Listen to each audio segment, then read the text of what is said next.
크시고 자비로우신 하나님 아버지, 저희들이 이곳에 다시 모여 성삼위 하나님께 예배 올리게 하심을 감사드립니다.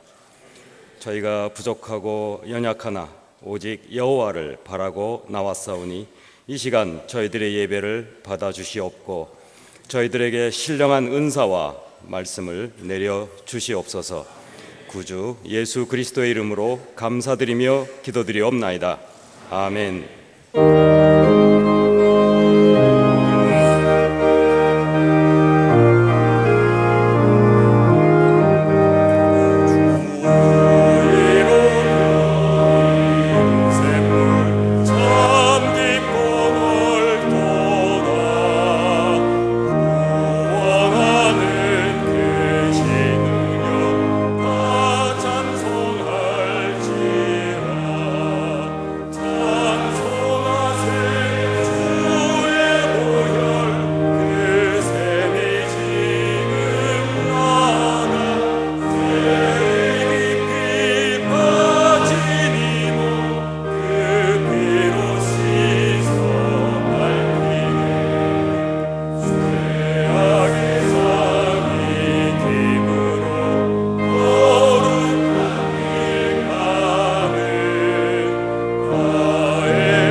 찬양과 존귀와 영광받기에 합당하신 하나님을 예배합니다. 죄 많고 연약한 우리를 지으신 그대로 거룩하게 살지 못하고 날마다 넘어지고 흔들리는 우리를 예수 그리스도의 소망의 빛 가운데 우리를 세우사 버리우지 아니하시고 다시 회복의 자리로 끝없는 사랑의 자리로 우리를 격려하시고 일으키시는 무한한 그 사랑에 다시금 새 힘을 얻고 주님을 바라보게 하심을 감사합니다. 우리의 깊은 죄성과 날마다의 죄의 유혹에 두려울 수밖에 없고 어두울 수밖에 없고 소망 없는 우리를 예수 그리스도의 그 사랑으로 회복하게 하심을 감사합니다. 그러나 우리는 전도사라는 이름으로 청중보다 예배에 익숙하다는 예배의 전문가의 모습으로 은근한 교만한 마음을 가지고 실상의 신령과 진정으로 주님을 만나지도 못하고 예배의 중심과 예배의 본질을 잃은 채 성도를 속이고 스스로를 속이고 하나님을 의식하지 못한 예배, 무감각한 예배로 하나님을 근심하게 한 적이 얼마나 많은지 회개합니다. 주님께서 허락하는 시간을 그 귀한 시간을 하나님께 신령과 진정으로 드리지 못하고 하나님 허비한 그 시간을 회개합니다.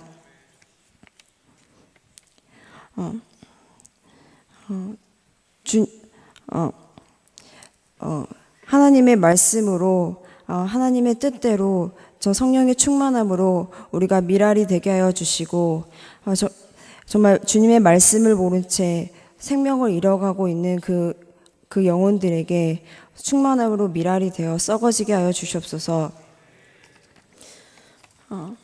주님의 말씀대로 삶을 채우고 하루를 채우가 주님께 칭찬받는 우리 모두가 되게 하시고 주님의 생명의 말씀으로 주님의 마음이 있는 곳에 우리가 녹아지고 썩어져 오직 주님의 뜻대로 맺는 열매가 맺게 하여 주시옵소서. 주님이 우리를 예수 그리스도의 이름만으로 우리의 이름이 썩어지게 하는 삶이 되게 하여 주시옵소서. 그런 총신 공동체가 되게 하여 주시옵소서. 우리 교수님들, 전도사님들, 직원분들 모두 그 천국의 기쁨에 참여시켜 주시고 천국의 기쁨으로 서로를 감격하고 서로를 응원하게 하여 주시고 격려하게 하여 주시옵소서. 주님의 사랑으로 연합하고 하나가 되게 하여 주시옵소서. 사랑이 많으신 예수님의 기도드립니다. 아멘.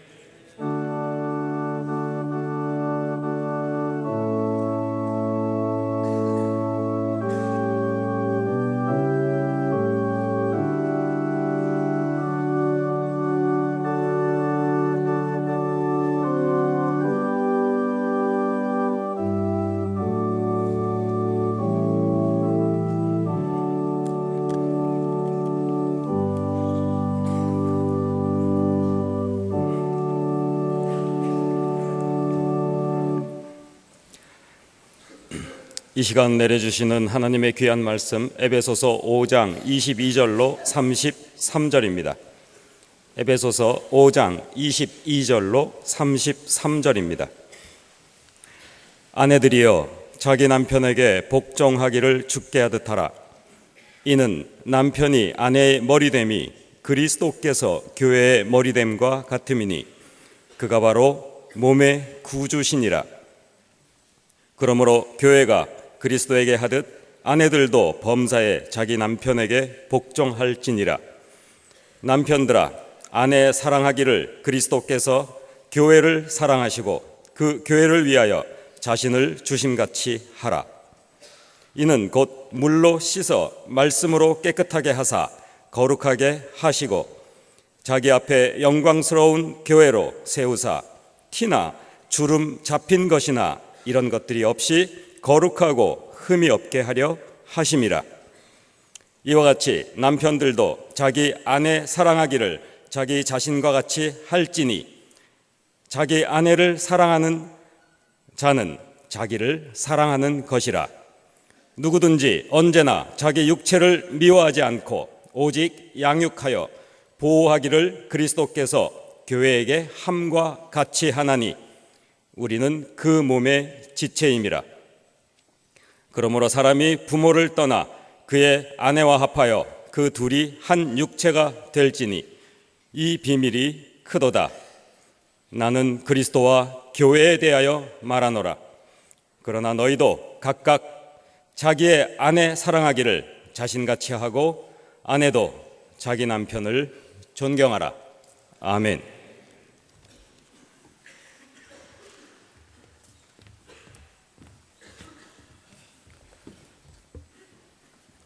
반갑습니다. 아름다운 계절입니다.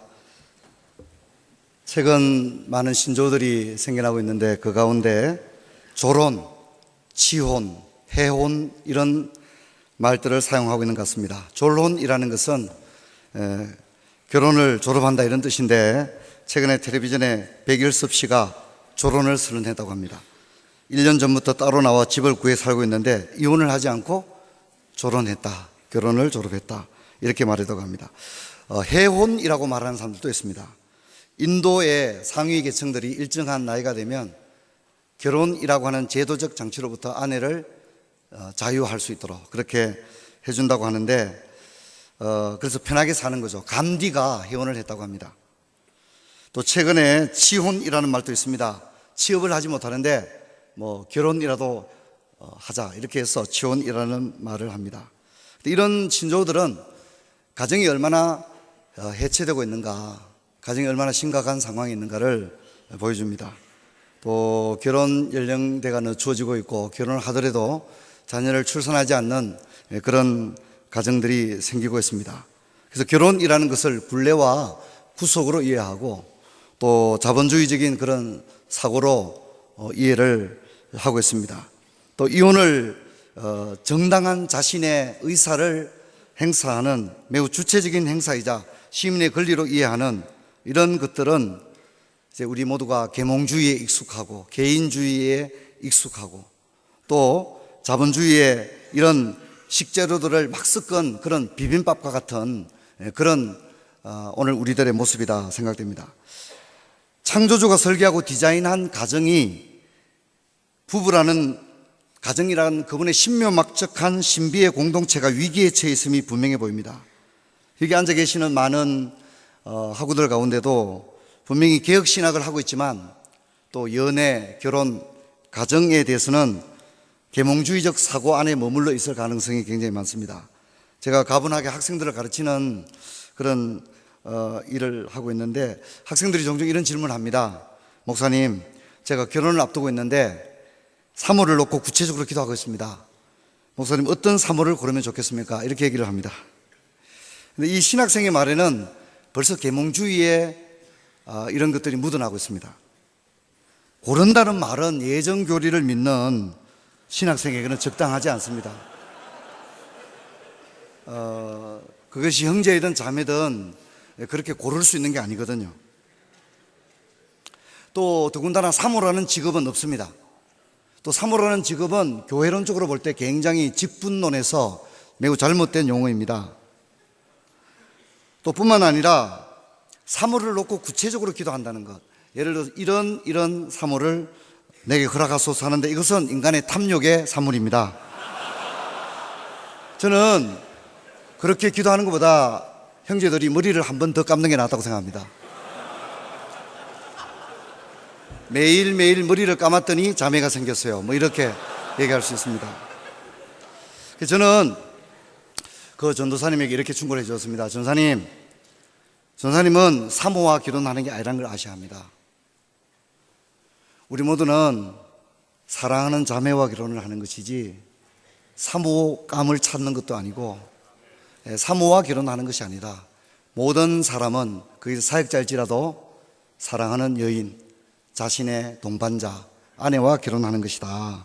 그래서 앞으로 기도할 때 사모를 달라고 기도하지 말고 사랑하는 여인, 하나님이 예비하신 자매님을 만나기를 원합니다. 그렇게 기도하라고 했습니다. 오늘 우리가 읽었던 에베소서는 교회론으로 잘 알려져 있는데 교회를 설명하면서 남편과 아내를 가지고 설명하는 것은 물론 그리스도와의 신비한 연합을 이야기하기 위해서 바울이 이런 주제를 메타포를 가져오기도 했지만 교회와 함께 동시에 가정을 설명했다고 하는 것은 가정이 위치해야 될 자리가 얼마나 우리가 생각하는 것보다 얼마나 훨씬 더 높은 곳에 있는가를 분명히 보여주고 있습니다.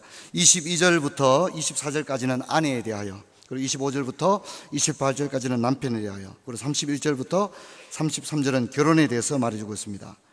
아내와 남편, 부부의 모습을 교회와 그리스도의 관계로 풀어내고 있습니다. 교회가 그리스도에게 하듯 하라고 합니다. 죽게 하듯 하라.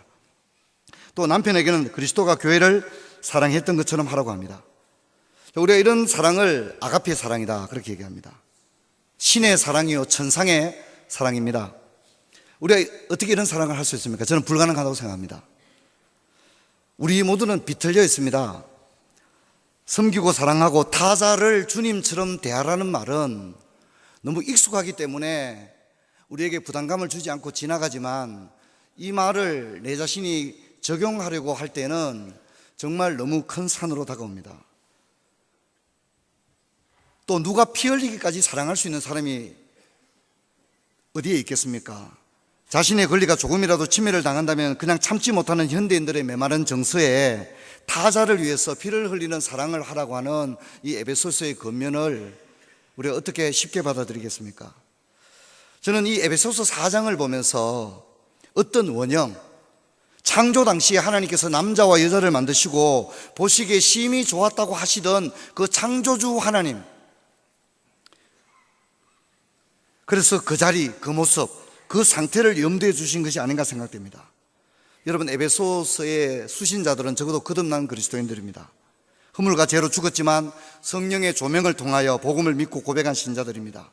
그렇다면 이들은 모두 로마서 8장 13절이 이야기하는 것처럼 영으로서 몸의 행실을 죽이면서 살아가야 될 그리고 옛사람을 벗어버리고 그리스도의 의와 진리로 또 화평으로 옷 입은 영을 따라 행하는 자들을 의미합니다. 그래서 이제 이전 것은 지나가고 보라 새 것이 되었다, 이렇게 탄성을 바라시는 그분께서 이제 거듭나고 육신의 생각과 육신에 있지 않고 영을 따라 행하는 신자의 가정, 신자의 공동체를 염두에 두고서 이런 편지를 쓰고 있는 게 아닌가 생각합니다.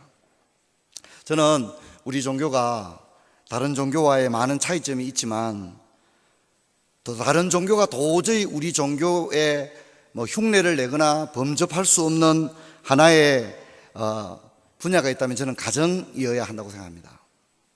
세상의 불신자들은 기독교의 가정을 보고 크리스찬 커플을 보고 부부를 보고 놀라워해야 이것이 정상입니다.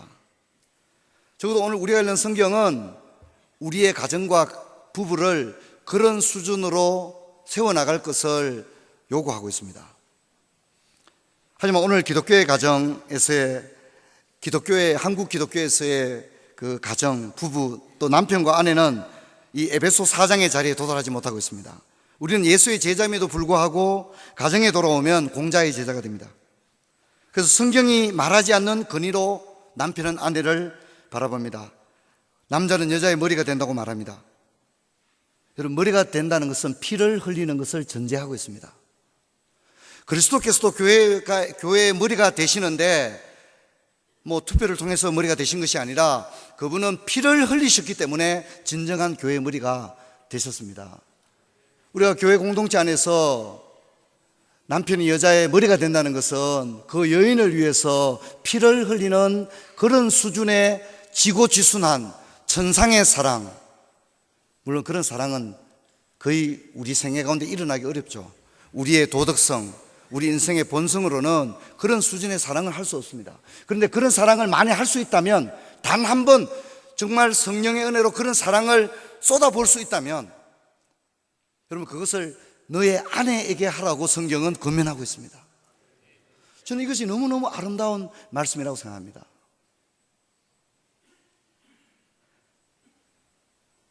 자기 아내를 하녀 취급을 합니다. 제가 목회 현장에서 보면 정말 교회가 바르게 가르쳐야 된다는 것을 정말 느낍니다. 종교개혁은 성경을 재발견하게 해주었습니다. 1516년에 에라스무스가 히라보 성경을 번역하면서 마태복음 4장 17절에 메타노이아를, 당시에 제롬의 불가타 성경은 죄값을 치르라고 번역했지만 에라스무스는 그 메타노이아는 회개라는 것으로 바로잡게 되죠. 그래서 마르틴 루터가 95개조를 붙일 때 1조에 마태복음 4장 17절 문제를 가지고 나오는 것을 볼 수 있습니다. 종교개혁은 잠자던 성경이 깨어날 때 중세 청년이 깨어났습니다.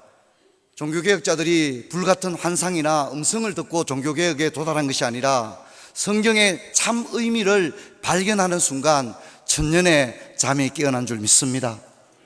여러분, 우리가 종교개혁을 깊이 있게 연구하면 많은 새로운 것들이 발견되었지만 종교개혁은 또 하나 가정이라는 자리를 정말 발견하게 되어집니다. 그래서 종교개혁자들은 모국어로 성경도 번역하고 시편 찬송만 하는 게 아니라 결혼이라는 거 하는 것이 얼마나 중요하다는 데 방점을 찍었다는 걸 알아야 합니다. 마틴 루터는 수많은 수녀들과 수사들, 사제들을 결혼시키는 일들을 하다가 이제 도저히 짝을 찾지 못하는 그 여인과 결혼을 한 사례거든요. 실제로 그렇습니다. 실제로 그렇습니다. 루터가 이 수녀는 도저히 짝을 못 찾는 거예요. 대부분 결혼을 시켰는데, 그래서 이제 루터가 책임을 지는 걸 볼 수 있습니다.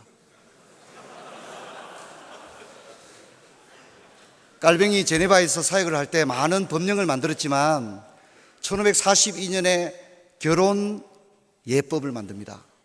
그리고 46년에 결혼 규칙을 만듭니다.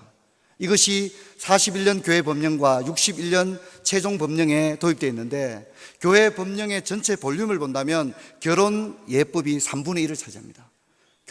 우리 치면 우리 교단 헌법의 3분의 2 분량이 결혼에 관한 규칙입니다. 그래서 우리 교단의 헌법을 자세히 보면 3분의 2가 재판하는 권징조례가 들어가 있습니다.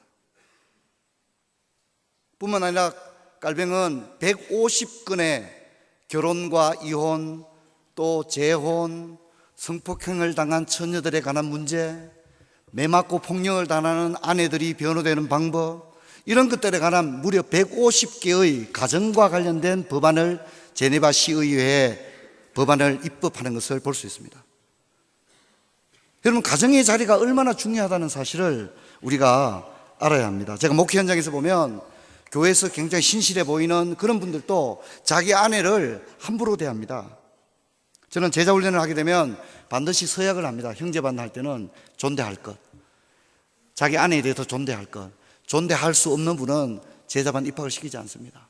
그리고 반드시 자기가 벌어오는 돈을 아내에게 줄 것. 많은 형제들이, 여러분 교회도 그럴 수 있습니다. 많은 형제들이 돈을 자기가 관리합니다. 아내에게는 생활비만 딱 떼서 줍니다. 생활비만 떼서 주면 아내는 파출부 이상이 되지 못합니다. 여러분, 그걸 정확히 알아야 합니다. 아내에게 돈을 다 맡기고 남편은 돈을 다 써야 합니다. 굉장히 중요합니다.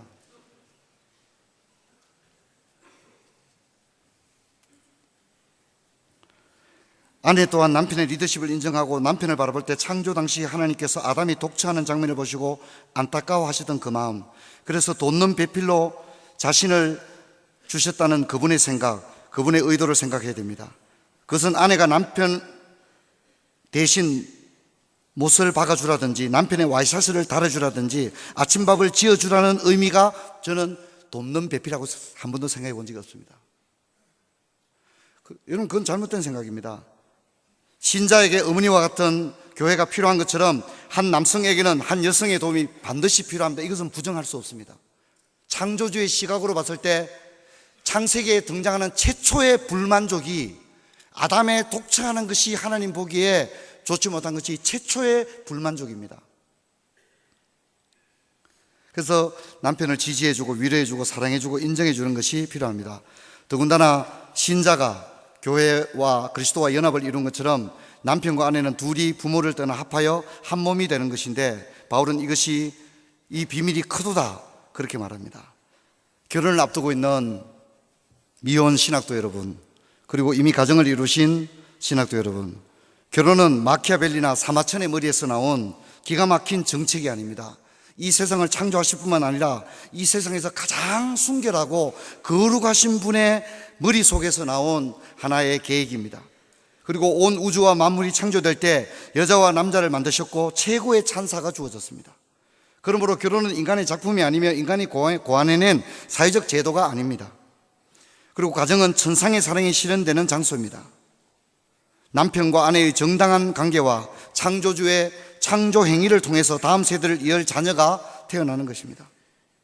그러므로 결혼과 가정에는 우리가 배우는 모든 정통 교리가 결혼과 가정에 녹아 있습니다. 그러므로 우리는 교회에서 사역을 한다기보다는 먼저 가정에서 하나님 나라를 보아야 합니다.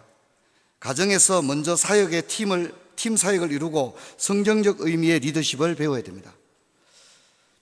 특별히 미혼 신학도 여러분, 학문과 사역을 병행하는 일은 거의 불가능에 가까운데 거기다가 데이트까지 한다는 것은 엄청난 시간의 압박과 재정의 압박을 받습니다. 제가 생각할 때는 연애를 한다는 것은 그 어떤 신학 프로그램보다 매우 훌륭한 프로그램입니다. 최고의 코스웍이고 최고의 수강 선택이라고 생각합니다. 여러분은 연애를 하면서 비로소 사랑을 배우는 겁니다. 관용과 용서, 용납을 배웁니다. 여러분들이 유치원 때 소풍 갈 때 설레었던 적을 제외하고는 처음으로 성인이 되어서 가슴 설레고 잠 못 이루는 것을 경험할 수 있는 것은 연애를 통했습니다.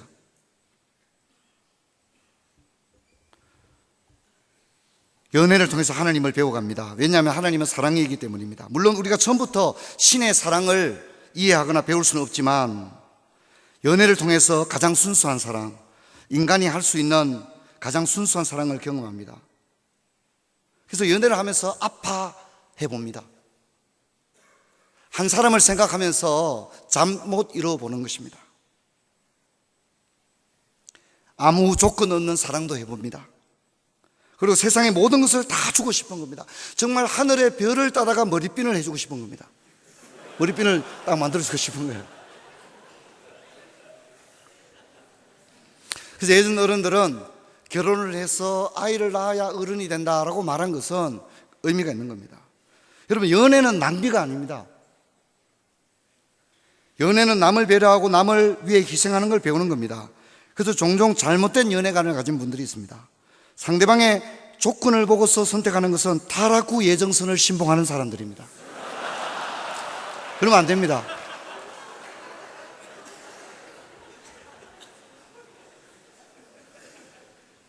또 몇 번 만나보고서 마음에 안 들면 퇴짜를 놓는 것은 예정은 언제든지 취소될 수 있다는 그런 알마니안주의적인 그런 결혼관입니다. 이건 굉장히 잘못됐습니다. 키가 20cm 차이가 나고 나이가 10살 차이 나는데도 선물 공세를 퍼붓는 것은 펠라기안주의자들입니다. 또 자기 여자친구는 화장실도 가지 않는다고 생각하는 분은 아레우스주의자입니다. 재밌게 얘기를 했습니다. 여러분, 저는 연애는 낭비가 아니라고 생각합니다. 왜냐하면 저는 이제 50에 진입을 했는데 제가 가장 아름다웠던 순간은 제 아내와의 만남입니다. 여러분이 지금까지 아무리 맛있는 음악을 듣고 정말 기가 막힌 유럽 여행을 했다 할지라도 아내와 함께 아직 여행을 하지 않은 이상은 최고의 여행은 아직 하지 않은 것입니다. 저는 아내와 작년에 한 달 동안 유럽을 여행했습니다. 교회에서 20년 사역을 하면서 한 번도 안식년을 가지 못했기 때문에 교회에서 목사님, 사모님과 이제 좀 쉴 때가 되었다고, 그래서 한 달 동안 아내와 유럽을 여행을 했습니다. 너무 행복했습니다. 여러분이 지금까지 먹었던 그 음식들, 아무리 기가 막힌 음식도 사랑하는 사람과 함께 앉아서 먹는 그 음식을 능가할 수 있는 음식은 아직은 없습니다.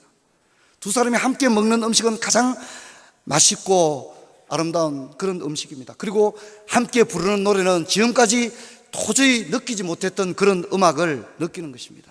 둘이 함께 걷는 길은 여러분이 지금까지 걸어본 그 어떤 길도 사랑하는 사람과 손을 잡고 걸어가는 그 길은 여러분이 너무나도 그런 놀라운 경험의 자리가 되는 것입니다. 저는 연애는 매우 유용하다고 생각하는데, 연애는 하나님의 섭리를 인정하는 것이고 연애를 통해서 깊은 설교가 나옵니다. 그래서 갑자기 우리 전도사님 설교가 깊어지면 조사를 해볼 필요가 있습니다. 설교가 굉장히 깊어지거든요. 이건 뭔가 있는 겁니다. 근데 문제는, 부작용은 성적이 떨어진다는 겁니다.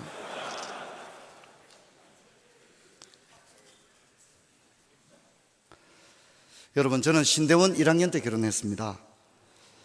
겨울에 결혼을 했는데 몇몇 우리 좀 기다릴 수 없던 전도사님들은 학기 중에 결혼한 전도사님들도 있었습니다. 근데 당시에 우리는 학기 중에 결혼하는 것은 불가능했습니다. 왜냐하면 서철원 교수님이 계셨기 때문인데, 서철원 교수님은 한 번 결석이면 과락입니다. 근데 이제 우리 반 커플이 제주도에 졸업여행이 아니고 신혼여행을 제주도로 다녀와서 그 다음 시간에 우리 이제 이름 부를 때 없으니까 교수님 신혼여행 갔는데요. 그러니까 그래? 이러셨어요. 그 다음 주에 이제 신혼여행 갔다가 와서 이름 부르니까 이렇게 결석이라고 얘기하셨어요. 그러면서 너무하다고 막 우리가 그러고 그랬죠. 그러니까 교수님이 그러더라고요. 학생들이 결혼도 하고 치료도 받기 위해서 방학이라는 제도를 만들어 놓은 거다. 그래서 방학에 이런 걸 해야 되지 학기 중에 하는 것은 매우 잘못되었다. 그렇게 얘기를 했습니다.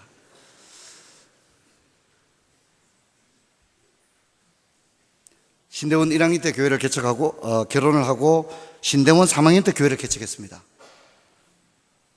신혼방에서 고등학생 2명과 교회를 개척했습니다. 아내는 다니던 학교를 그만두었고 저는 아내가 벌어온 돈으로 학교를 다녔습니다. 정말 지금 생각하니까 너무 부끄러웠습니다. 아이를 셋이나 낳았습니다. 개척교회를 하면서 저는 교회 청소를 했고 아내는 주일날 성도들이 먹을 밥을 준비했습니다. 개척해서 3년이 지나도록 성도 수는 10명을 넘지 못했습니다. 새벽 기도회와 수요 예배 때 아내 혼자 앉아놓고 제가 설교한 적이 굉장히 많았습니다. 그리고 이제 저는 언혼식을 앞두고 있습니다. 제가 이제 말씀을 맺고자 합니다. 여러분, 연애하시기를 바랍니다.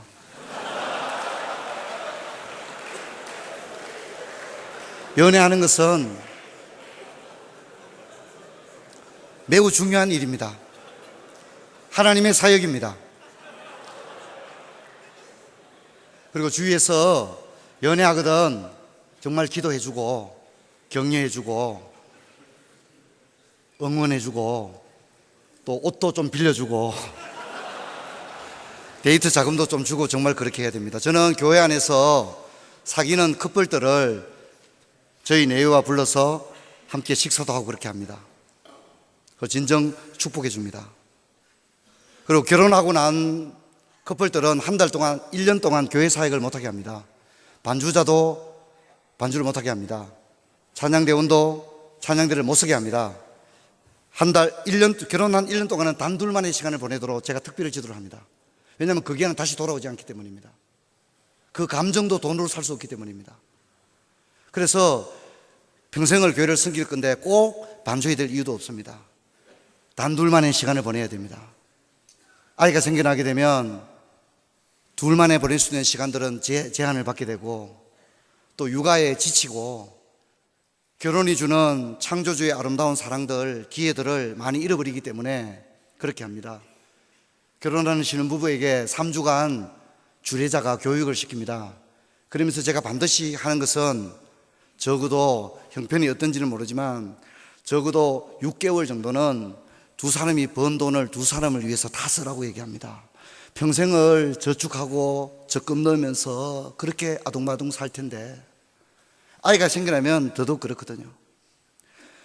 집도 사고 앞으로 그래야 될 텐데 단 둘만을 위해서 돈을 쓸 수 있는 기회가 거의 없습니다. 제가 제자훈련을 20년째 하고 있는데 제자훈련 첫 생활 숙제가 형제들에게 아내를 데리고 백화점에 가서 옷을 사주고 백화점에 있는 레스토랑에서 밥을 먹고 그 인증샷을 올리도록 그렇게 숙제를 냅니다. 그런데 대부분 아이를 둘셋 낳은 그런 부부들이 30대 40대 부부들이 백화점에 가서 많이 울었다는 얘기를 많이 합니다. 특히 남자들이 결혼해서 아이 하나 둘 낳을 동안 한 번도 아내를 데려가서 백화점 옷을 못 사줘 본 거예요. 백화점에 가서 서로 쭈삣쭈삣합니다. 아이고 안 사도 된다고 또 사주려고 그럽니다. 백화점 화장실에 가서 울었다는 형제들이 정말 많습니다. 근데 여러분 그게 사는 게 다 그렇습니다. 제가 한 번은 몸이 너무 아파서 이렇게 누워 있는데 여러분 목사는 좋은 아내를 만나야만이 목회가 롱런할 수 있어요. 저는 이제 막내이기 때문에 좀 막내 기질이 있습니다. 근데 아내가 그런 저를 잘 이해해주고 지금도 손톱 발톱도 다 깎아주고요. 정말 그렇게 합니다.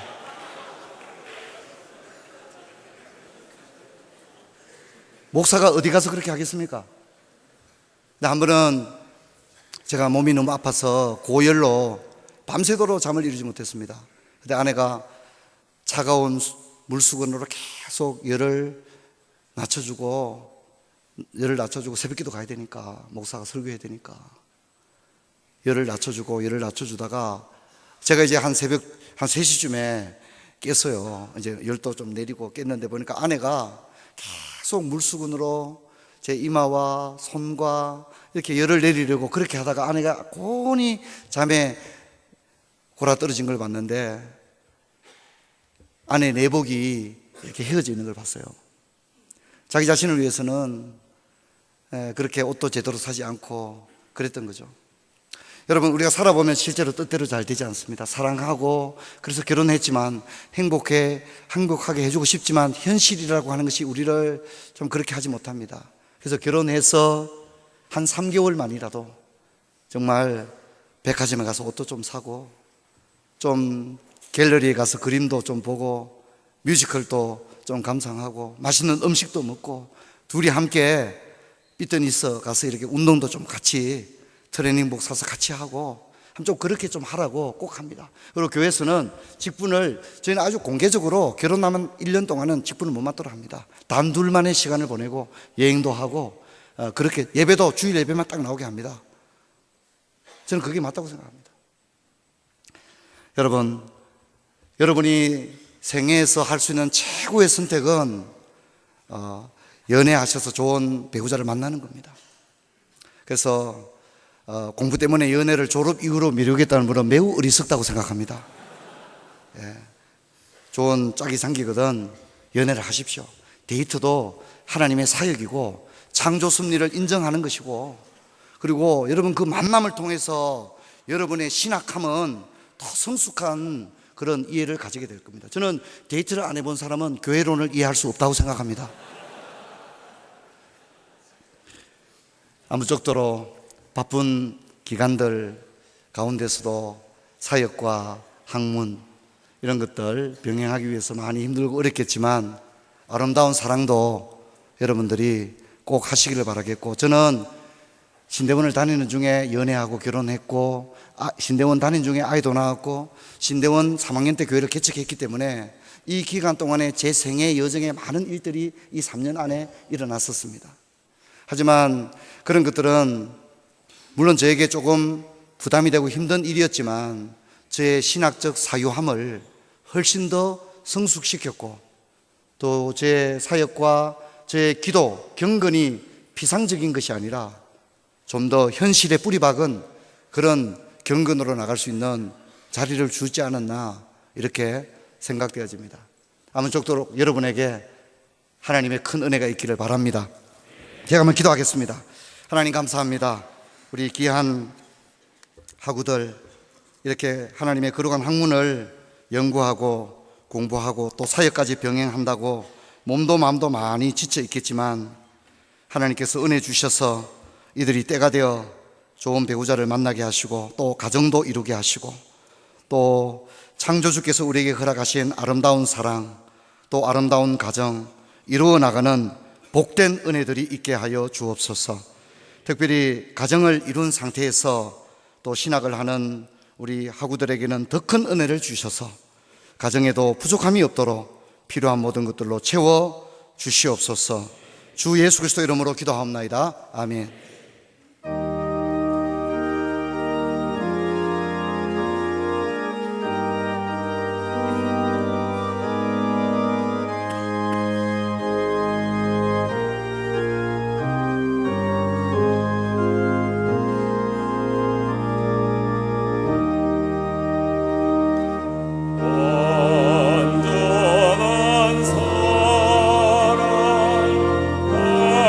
하나님의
구주 예수 그리스도의 은혜와 아버지 하나님의 사랑과 성령의 교통하신 역사가 하구들 우리의 그리고 그 가정 위에 사역의 현장 위에 이제부터 영원토록 함께 있을지어다. 아멘.